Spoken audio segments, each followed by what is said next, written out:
Good morning, everybody. Good morning.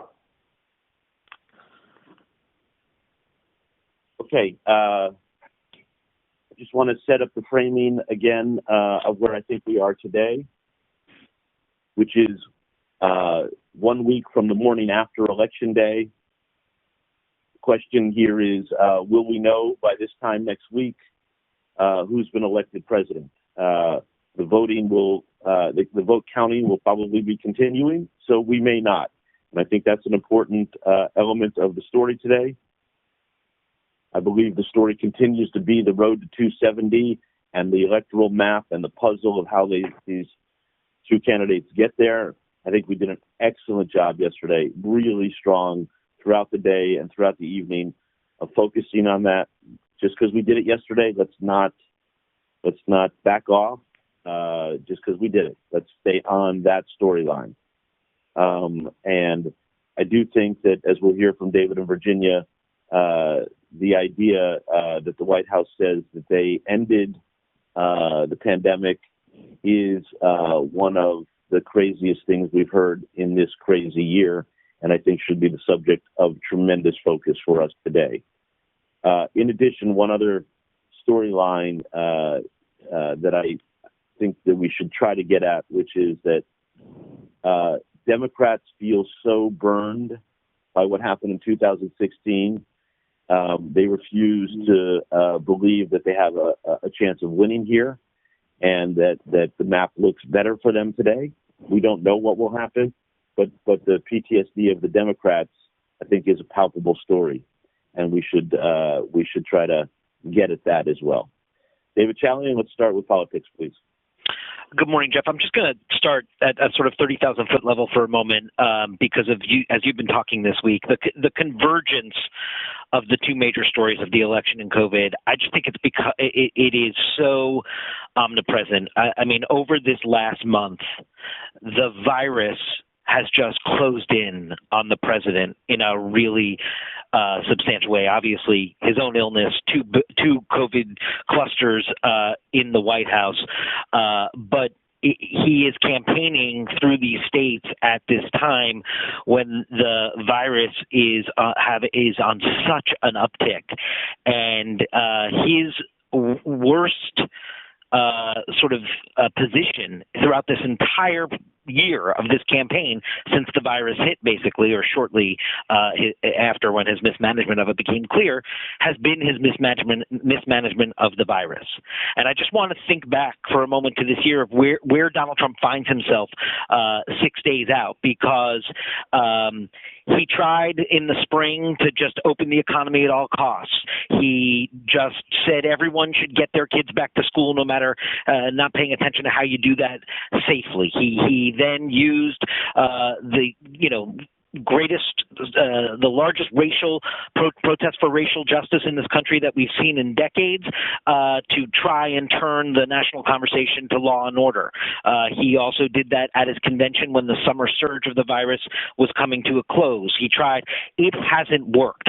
The virus has consumed everything for him and his mismanagement of it, and that has actually happened more aggressively in this final month of the campaign. And I just think that, we should be layering both stories together as much as we can. So with that, I just want to start with the voting numbers, and I know Virginia will have more, but we are now, as you saw last night, past the point where 50% of the total 2016 electorate has already voted. We see that we're 70 million plus people who've already cast their vote. I mean, by the time we get to Monday before the election, that could be 100 million, and we can see such a dramatic discrepancy when all the votes are tallied between those who voted early and pre-election day and those who actually showed up on the polls on election day, just like we've never seen those two portions of the electorate skew the way that they are right now. you had mentioned the map and the path to 270. The state in the focus on that today is clearly Arizona. That's where the campaign trail converges from both the Biden side and the Trump side. For Trump, it's he himself, the president, doing two events in Arizona today. For the Biden campaign, it's Kamala Harris, the vice presidential nominee, who will be doing two events, one in Tucson, one in Phoenix, in Arizona today. This state where, has been reliably Republican in presidential contests other than when Bill Clinton won it in 1996, and it has been a decade-long project for the Democrats to try and flip this state blue, and that is the sort of center of the map today in terms of where the campaign trail activity converges. Kyung La is there, and we'll be able to take a look at battleground Arizona. We do have our brand new CNN exclusive final pre-election national poll. I know we don't pay attention a ton to national polls at this stage of the game when you're doing the road to 270, but 6 days out, this is sort of that final pre-election snapshot of the country's mindset on this race and on the pandemic. And we are awaiting our final numbers, but I expect it's going to look like you've seen the national polls elsewhere looking, which is to say a stable race without any significant narrowing of the race at the moment. The David Wright note last night, I want to call everyone's attention to about some of the late strategic TV ad spending shifts that the Trump team has been doing here in the last day, for the final week here. They're de-escalating thereby in a place like Florida, a net loss of some $2 million on the air there, and they're just getting hammered by Team Biden, and then that's getting doubled by Michael Bloomberg on the air in Florida.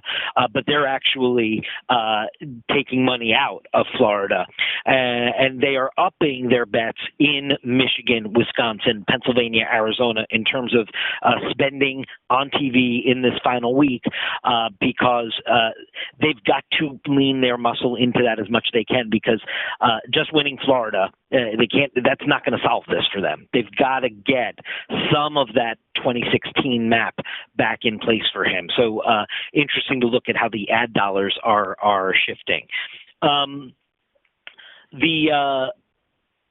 The brand new polls from Wisconsin and Michigan out of ABC News, Washington Post.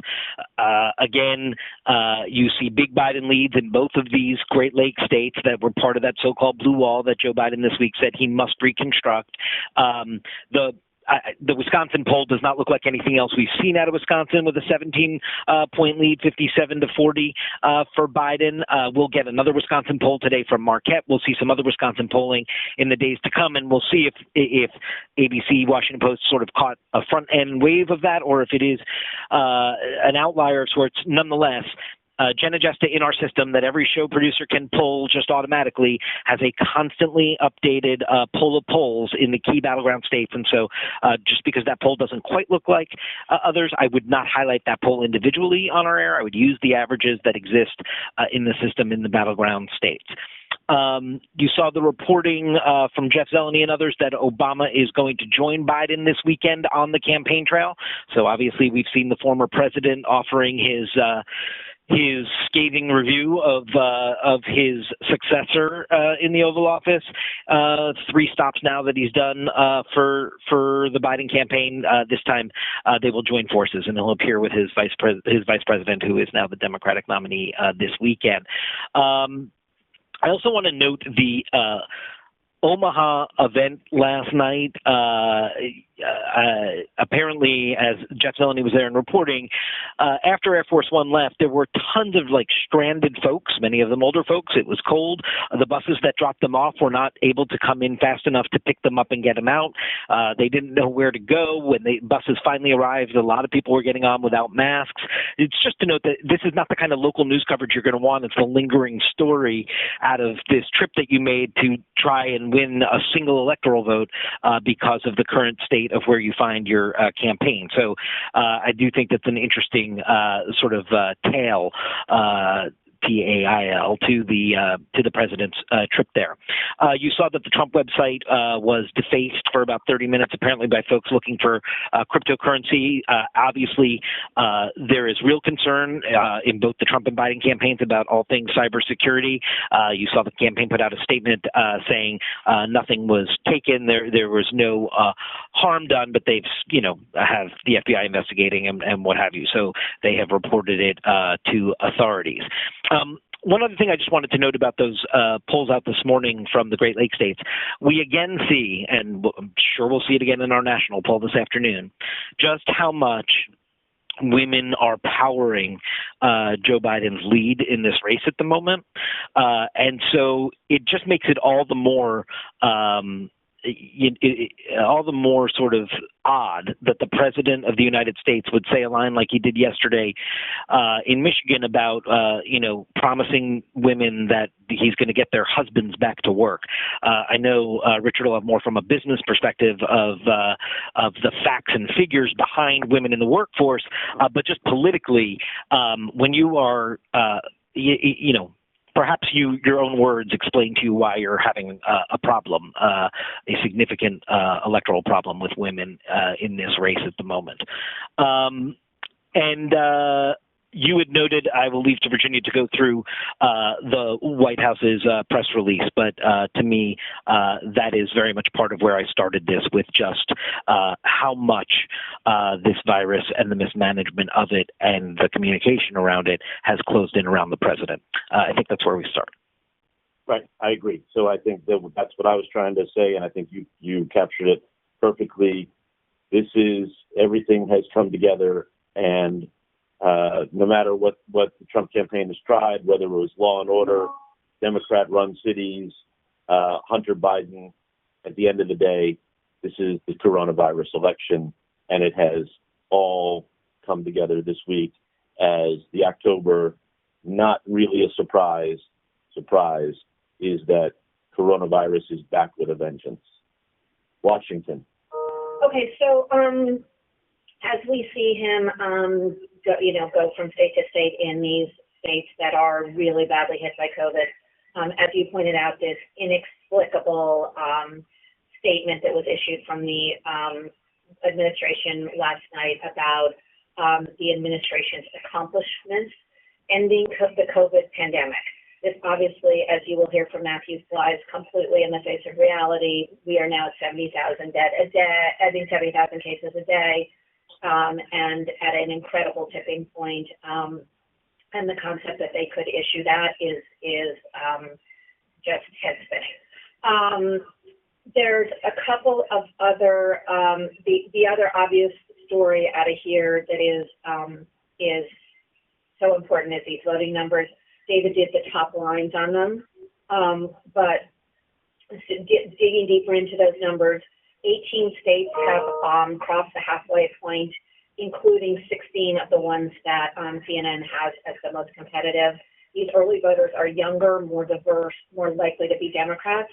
Tim and Kristen have a story out either now or shortly about how the specifics of Pennsylvania and how different counties vote, count their votes differently, and that's just such an important state. The president, for his part on all of this, is continuing to call the results for the results on Election Day. He claims that additional ballots will get deputed to the ballot count.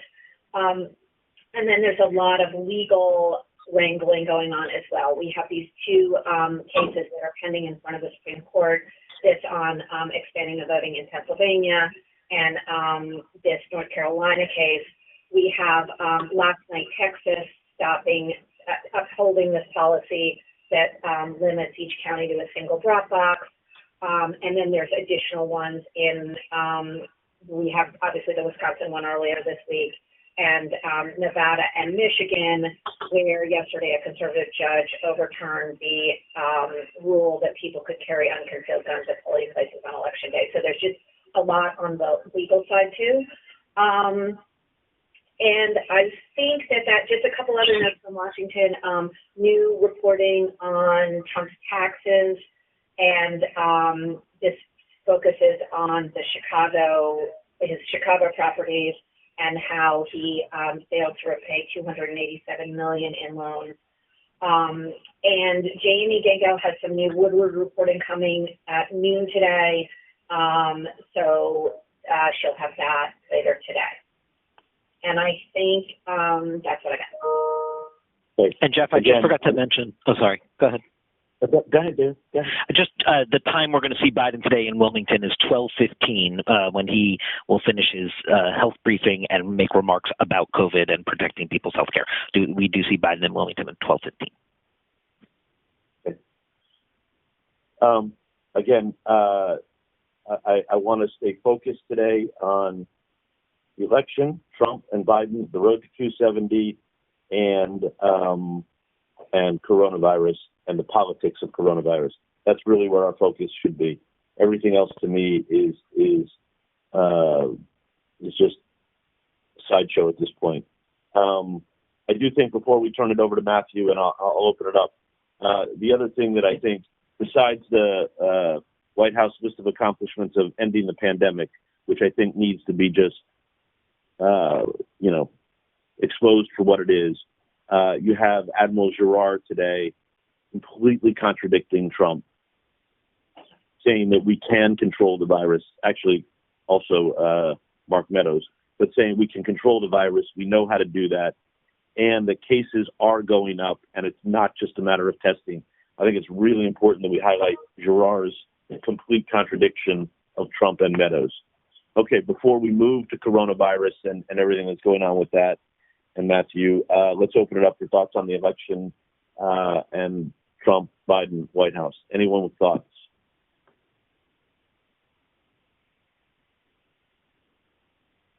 Hey, Jeff, it's David on the legal issue. Yep. There's a good op-ed in the Times today, amongst others. Neil Katyal wrote it. But I really think it does a nice job of framing this Kavanaugh/Thomas approach to state legislatures and state Supreme Courts, and how really just aggressive it is, and how there's nothing conservative or originalist about it. It's long been a rule that the state Supreme Court is the ultimate arbiter of what the state Constitution says. And now the U.S. Supreme Court will insert its own judgment when it sees fit. That's the opposite of what Amy Coney Barrett was just testifying to for the past couple of weeks. And it's pretty radical. Yep. Okay. Other thoughts?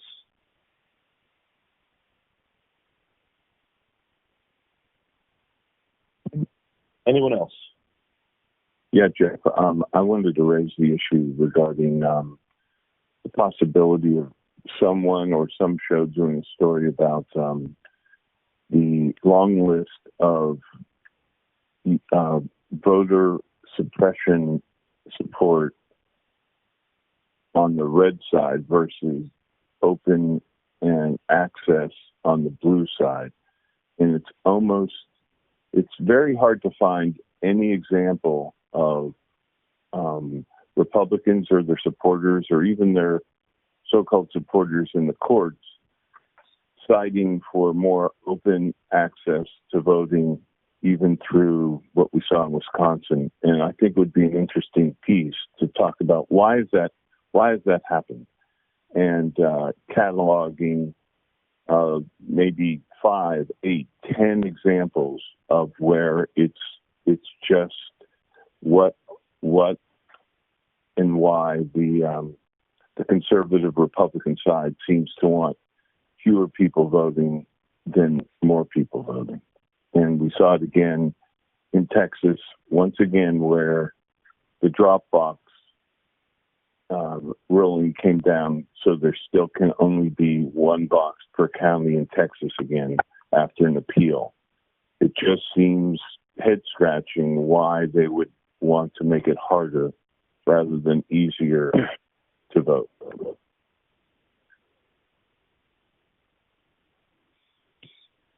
I mean, Rick, this is John Avalon. I mean, the reason to go back to Reconstruction and Richard Viguerie and the post-civil rights era, I mean, it's pretty clear there's continuity here, unfortunately. But to that end, I actually wanted to flag one thing as just a question. how are we covering and measuring slowdown of mail-in, but reported slowdown of mail around mail-in ballots? I saw NBC did a big thing. There's no reason to take Joy's word for it, it seems to me. Could be a big issue. Hey, this is Paul Murphy. I've been looking at USPS for a while. So the last numbers we have is that there was a slight decrease, but it wasn't as big as there was in earlier in October and late September. But I will say, to USPS's credit, they are really going above and beyond to try and get the mail out, specifically the ballots. So I know that NBC and others have done that, but I just feel like they're kind of taking some slight hits and they're blowing it out of proportion. Good. Yeah, I was going to note that we should do an update on how the post office is doing. I'm interested in all of that, and because we spent so much time a couple of months ago on what were they doing to, I'm going to put it in quotation marks, sabotage, or was there a conspiracy somehow on the Trump side as to whether or not the post office was going to mess up the election? So I do think an update on the post office this week would be interesting. But I think even more importantly is, and we've been doing this, but I think we should be doing this regularly, is just updating everybody on when does early voting end in particular states? What do they have to do to get ballots in at this time? Or obviously their other alternative is to wait until Tuesday to vote. Is there still time to mail them in? What are the rules? Is there opportunities to put them in drop boxes? And I know obviously we've had lots of issues with drop boxes, like in California, et cetera. But can you just drive up and put it in a drop box? And even if in Harris County, Texas, you live, an hour and a half away from the drop box. I think telling people like in this countdown to Tuesday, what their options are for continuing to vote when the deadlines are, some states end early voting, I think, on Friday, others on Saturday, some take it through Monday. I think that's really important as we continue to deliver our message about vote, vote, vote. Whoever you're voting for, you should be voting. I think we should also be giving people constant updates on what the options are and what they can do to make sure that their ballot is received and counted. Just on the USPS part of that, because of a court order yesterday, we are going to be able to do that story specifically on the USPS because every single day, I believe at 3 p.m., they're going to have a court meeting that we can call into where they give daily updates on what the mail is like every single day from now, I think, through Election Day. So we'll be able to, I'll have more input on that later.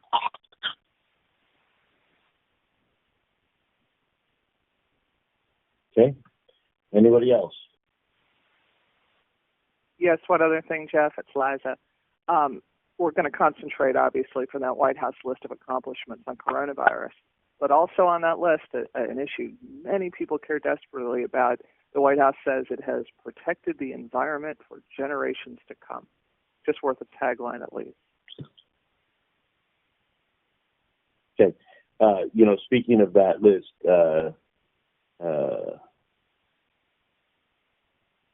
it's a reminder of George W. Bush's mission accomplished, and I think an appropriate parallel there. And we know what happened to him on that. Anybody else before we move to more on COVID?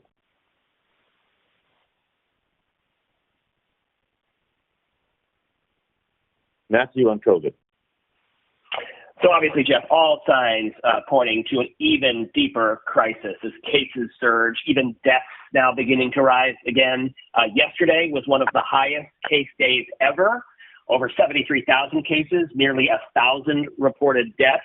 For the first time, the average of new daily cases is over 70,000. And for the first time, we added more than 500,000 cases in a week. Aziz Shah telling Wolf he believes we're on track for 100,000 cases a day in the coming weeks. So inevitably, following weeks of rises in cases and hospitalizations, we're now seeing signs deaths are rising. Daily deaths up almost 8% in the last month, over 800 now. This month, 11 states reporting their highest day for death reports ever. And the dire language coming from state leaders around the country is really something. Obviously, Wisconsin's governor, an urgent crisis, imminent risk to you and your family.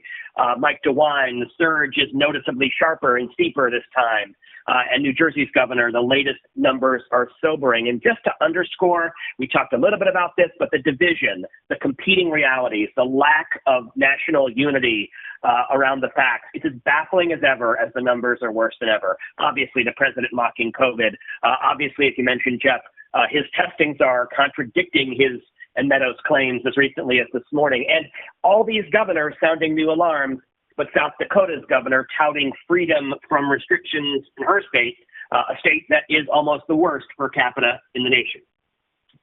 Okay, so looking at the CNN map, 40 states going in the wrong directions in weekly cases, all the battlegrounds for sure.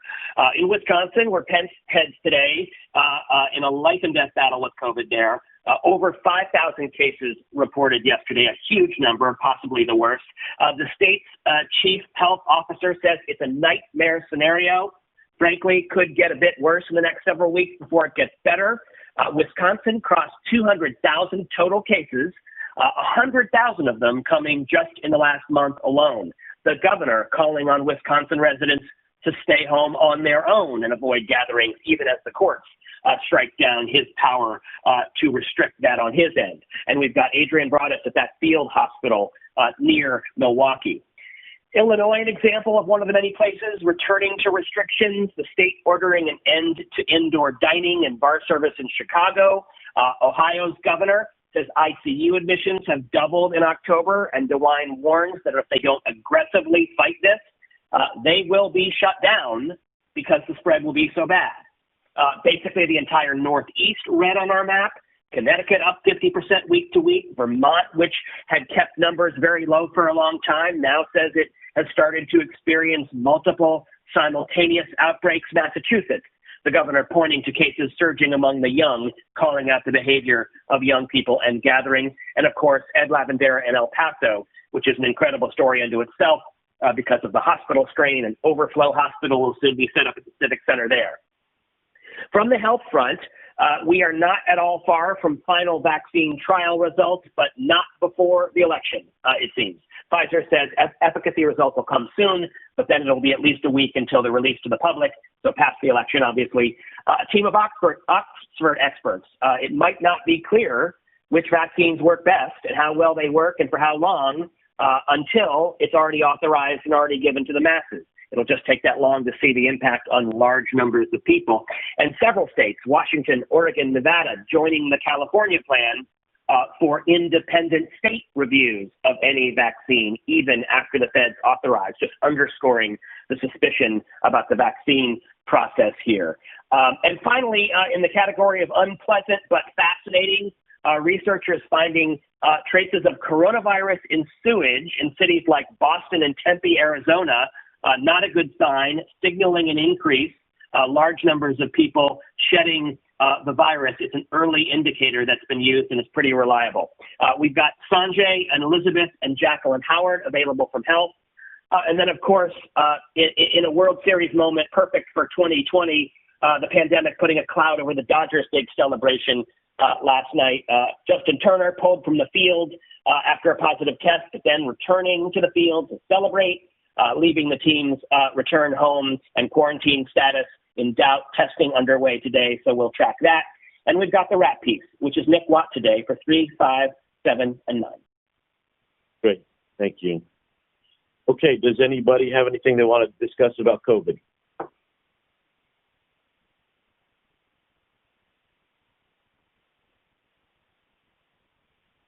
Okay, international.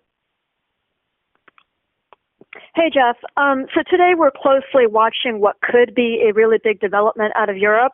We're waiting to hear from Macron and Merkel in press conferences today, something that seemed unthinkable even a week ago. There's some indication that the idea of a new lockdown in France and very heavy restrictions in Germany are being considered. So Europe's largest countries potentially giving into COVID and having to adhere to the types of restrictions they've been trying to avoid.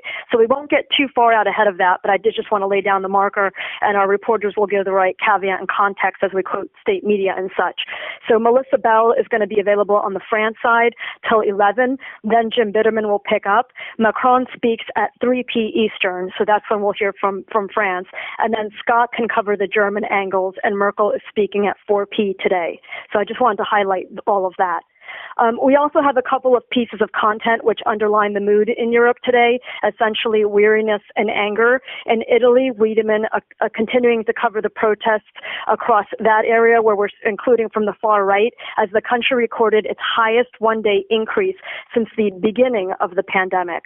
An NPW package takes us inside an overwhelmed UK ICU ward in a city that just had their worst weekend. And meanwhile, the public seems now to be taking out their anger on members of the medical community and ignoring COVID rules. And then just last for us on COVID today, Matt Rivers has a whip on the mayor of Mexico City testing positive as the country records the 4th highest COVID case count and death toll. So we do have a couple of other stories going on. The only one I'll highlight outside of COVID is just the Turkish government condemning a series of cartoons published by the French magazine Charlie Hebdo mocking Erdogan. So that's fanned the flames of that conflict this morning, and now they're announcing a new legal investigation into it all. And Arwa has that report. So that's where we start. Thank you very much. Business. Jeff, good morning. U.S. stock futures falling sharply this morning following an increase of coronavirus cases. There's fear that the economic recovery is halting. And of course, we have no stimulus on the horizon to save the economy. Dow futures are down well over 600 points and falling. Christine Romans and Alison Kosik available on that. One other thing weighing on the Dow this morning, the largest components in the Dow, Boeing.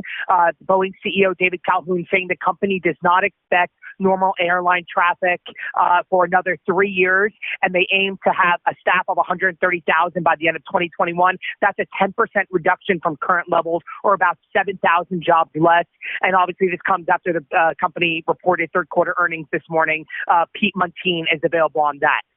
Jeff, we're also highlighting that comment that David mentioned, that backward-looking and tone-deaf remark as the president was appealing to suburban women, promising to get their husbands back to work if reelected. Fact is, 617,000 women were left out of the workforce in September alone. The IMF warning that the pandemic recession hurting women more than men. They lost more jobs at the start of the pandemic and continuing to lose more jobs, currently, especially since no stimulus is in sight. As one economist noted this morning, women are the shock absorbers in this pandemic economy. Christine Romans has been up on that as well. And lastly, in non-COVID news, all eyes are on the Hill today, where the CEOs of Facebook, Twitter, and Google are set to be grilled in a Senate hearing at about 10 o'clock.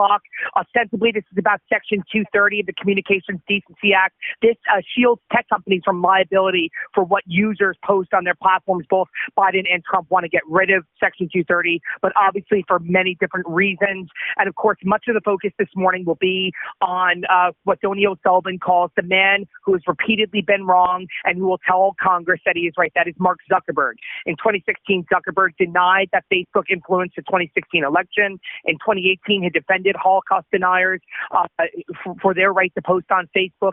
And of course, after that outrage, he admitted he was wrong in both cases, but expect him to defend Facebook's decision today for not fact-checking ads from politicians. That is something Democrats will bring up. And obviously, the Republicans will bring up how Facebook tried to reduce the distribution of that unsubstantiated New York Post story about Hunter Biden. So we have Brian Fung and Tony O'Sullivan available on all of those threads. And that's where we begin today.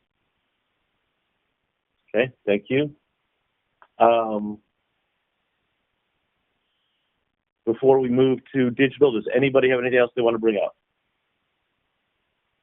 Hey, Jeff, I just want to give a quick word about Hurricane Zeta strengthening, just noting this is a bigger deal this morning than when we talked about it yesterday. We're now likely looking at a Category 2 hitting New Orleans this afternoon and evening, a fast-moving storm, life-threatening storm surge. We've got Amara Walker in New Orleans, Best Pictures behind her, likely for DC and Prime shows, and of course, Chad, Jennifer, Tom in the Weather Center, and we've got Bryn in Philadelphia as police comb through evidence after another night of unrest, mostly peaceful, some scattered violence and looting in the Walter Wallace Jr. shooting case. Okay. Thank you, Matthew. Anyone else? Hey, Jeff, it's Rebecca. I just want to piggyback on some of the conversation around women. And one of the things that I think we could give a little more attention to in the coming days. We've talked so much about Kamala Harris as a breakthrough candidate for African American women, which is certainly true, and their political strength, and that's all been fantastic, and we should do more of that. But I think there's also a really great conversation about just what it means for women, just women full stop, and little girls, and all of that. And we did that around Hillary. And this would, again, if they win, this would be a breakthrough for all women. And I think we haven't talked about that part of it enough because we've been rightfully focused on what it means for women of color. But I think all women are seeing this candidacy as maybe a second chance for women to get someone in there. And it's just a different way to frame it that I think will have very broad appeal. Great. We should absolutely do that. Anybody else?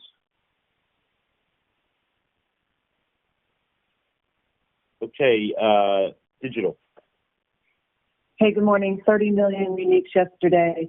Top story was top Senate seats likely to flip. Kavanaugh foreshadowing how the court could disrupt vote counting and the Nixon sentence.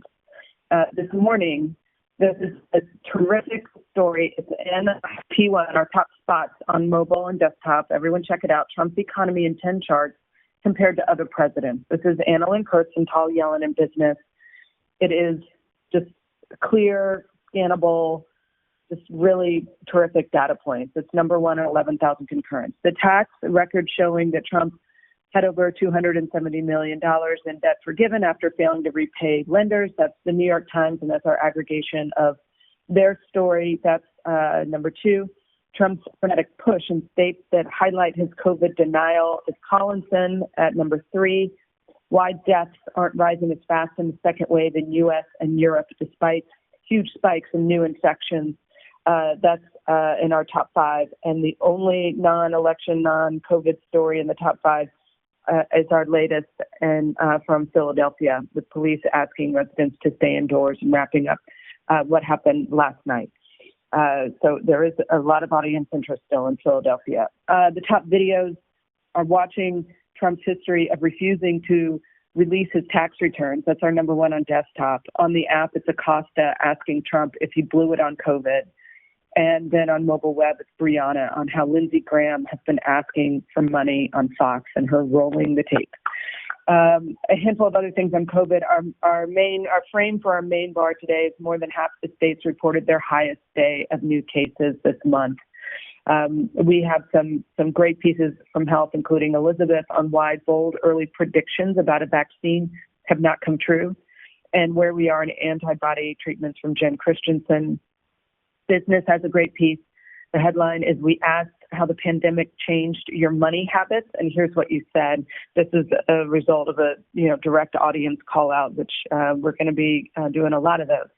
And then the MPW piece coming on British doctors facing abuse as cases soar and pandemic fatigue sets in.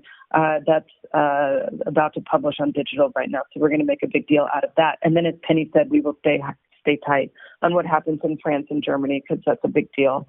On the road to 270, we have a lot of strong pieces. There's one that just went up from Harry on how Arizona complicates Trump's bid. So we're doing a lot of those just micro state-specific takes that are really strong.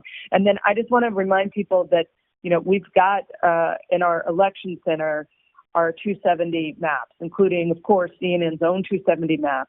But we also have the ability for audiences to make their own map from scratch to play with different scenarios on your own. So you're going to see us giving a lot of attention to that across digital platforms from here forward. On voting, 6 days until the election, here's what we know about who's voted so far in key states. We're just going to do this every day. We also have an interactive that we've updated on when ballots will be processed. We're focusing on Pennsylvania, Wisconsin, and Michigan. We also have a separate piece on how to track your mail-in ballot. So yes to that whole discussion on just making sure that audiences are clear on what is known and then how this all works. And then it's just 100%, Richard nailed it on Trump's attempt to woo suburban women. We're going to do that separate piece on pulling on that. Women have been the shock absorbers of the pandemic economy. I mean, it's not just that Trump is, saying the thing about getting husbands back to work, treating everything like it's 1952. It's like he's not fundamentally understanding who's been mostly affected by the pandemic in terms of gender. We are on the tech CEO staying in front of the Senate today. We are not going to DLE it because of the high likelihood that it will be a political circus. And so we're just going to update it and do some analysis pieces and pull the right clips. But we are going to take our time with that and watch it carefully because it just seems like it's going to be a little bit of a shit show. And then data, of course, that's in our top 10 and will rise. The California wildfires we will stay on, and more on Walter Wallace and being on the ground in Philadelphia. That's it. Okay. Thank you. John? All right. So both candidates have events today, and it's still all about COVID. Jeremy Diamond's in Arizona, where Trump heads there for a rally mid-afternoon, really landing on the White House taking credit for ending the pandemic and calling that out. And then MJ Lee in Wilmington, where we see Biden get this COVID briefing from the health officials, and then he'll make remarks. That's going to be during the noon hour, so we'll take that and land on that as well. Brianna does have Dr. Rick Bright, the whistleblower, all about Trump's Orwellian spin of the pandemic. Dana Bash, Ron Brownstein, and David Gergen to stay on that theme. The early voting records being smashed in all these key swing states. We are live in 6 of them today. Every show is building out lips. We'll be with in Florida, Michigan, Wisconsin, Arizona, Pennsylvania, and North Carolina throughout the day. John King continues his road to 270 Magic Wall hits. Also, he's putting a big focus on Michigan and Wisconsin with 2 local political reporters from each state to really get that ground level perspective. Jessica Huseman from ProPublica on all the different voting threads, what the early voting numbers tell us, the Texas ruling with Governor Abbott.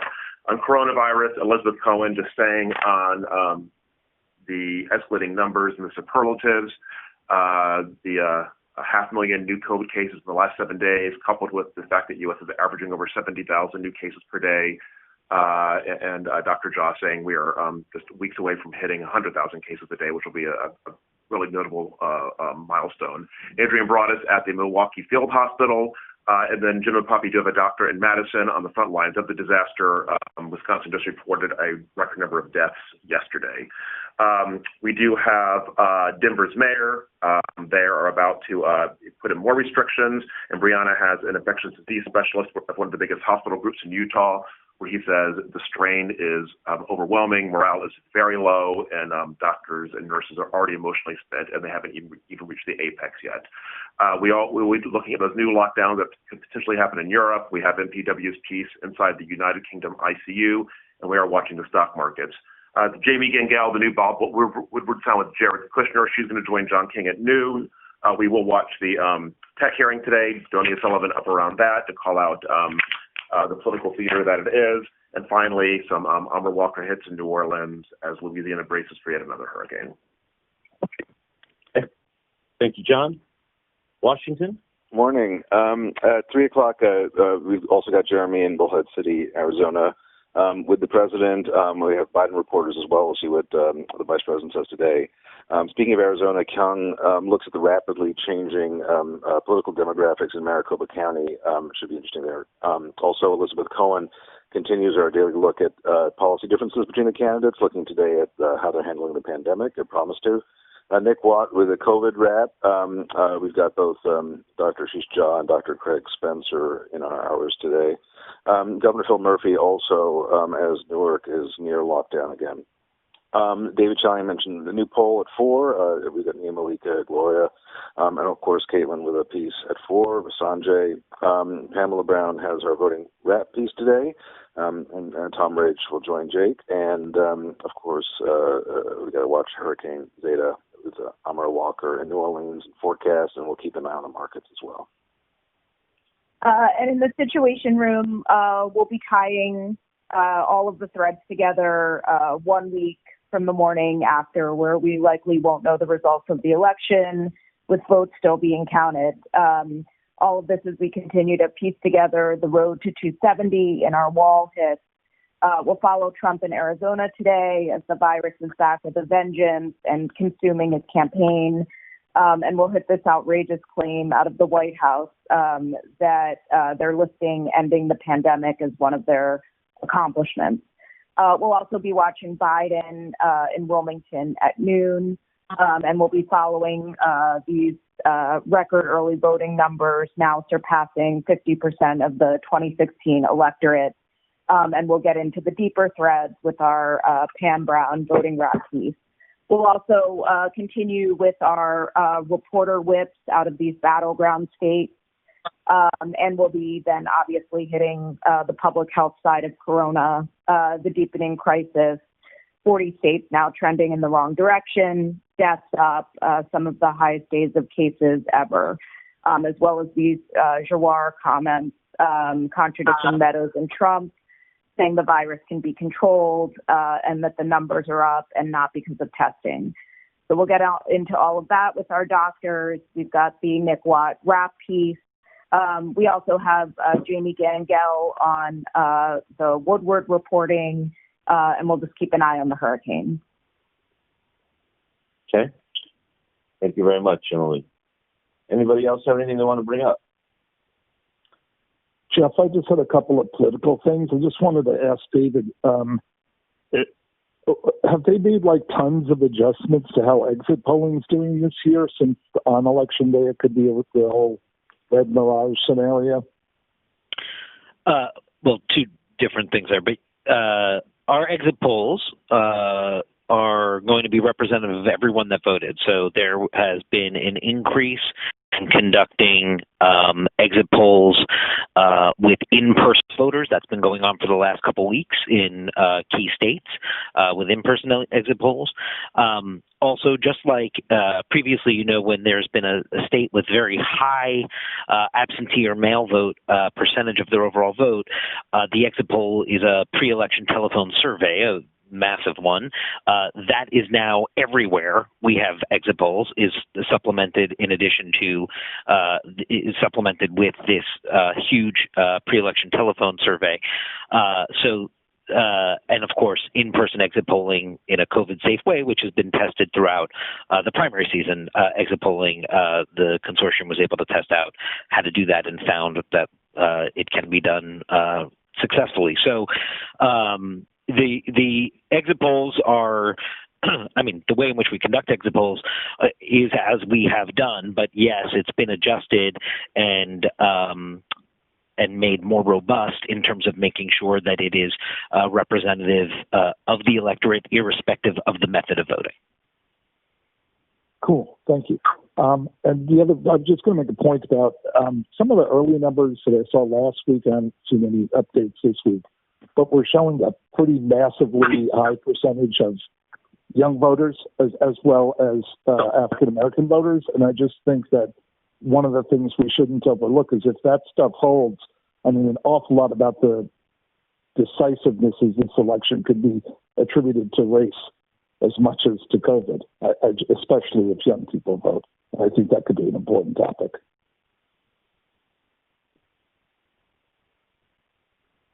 Well, we're just going to have to see what happens when we see the votes. Any other thoughts? Hey Jeff, I just want to follow up on the how to vote thing earlier. Props to Allison Gauss for sending me the link to our, of course, excellent voter guide online, and just push to that when you can to remind people how they can just click on their state and know immediately. It's perfectly laid out as to what you need to know about voting in any area that you live in the country. So it's a fantastic guide, and we should be pushing to that when we can. Okay, so that's where I was going to end. So I have two notes, one on that and one on podcast. So again, to Michael's point from Allison, which is it's at CNN.com, the 2020 voter guide, which will give you all the information you need to know about deadlines and where you should vote and where to bring your ballots and all of that. CNN.com 2020 voter guide. I would like to make sure we're pushing to that. In addition, I want to make sure that everybody is aware that we recently launched 3 new political podcasts. CNN Political Briefing, which is hosted by David Chalian, is a quick daily wrap-up of the top political headlines of the day. Politically Sound, hosted by David Chalian and Nia Malika Henderson, analyzes the week's biggest political stories. And Election 101, which is hosted by Kristen Holmes, is a weekly explainer series to drill down into different topics. So these 3 new political podcasts, along with the Axe Files and The Point from Chris Cillizza, have really allowed us to put a marker in the ground and position us as a true industry leader, in political coverage in audio. And so it would be good to help push those as well. So we've got a lot going on. There's a tremendous amount of content across the board. And so my final reminder is in our coverage on both television and in digital. Let's go with the news. Be newsy, be urgent. Let's be looking forward. The story is the road to 270 and how the map gets us there. And let's stay focused on that. I don't care if we've done it. And I do want to end where David Chalian began, at the big picture. It all comes back to this is the coronavirus election, and neither candidate can get away from that. And the list of accomplishments out of the White House for ending the pandemic is the thing that we really need to blast today. Have a good day, everybody. Yes, ma'am. Jeff, I'm so sorry to interrupt, but I just want to make sure that the URL for the voter guide is not CNN.com/2020 voter guide. It's more simple than that. It's just CNN.com/vote. That takes you to the voter guide. So I just wanted to correct that. Great. I wasn't meaning to give out the URL. So I just meant it was at CNN.com. But yes, thank you for that. Have a great day, everybody. Bye-bye.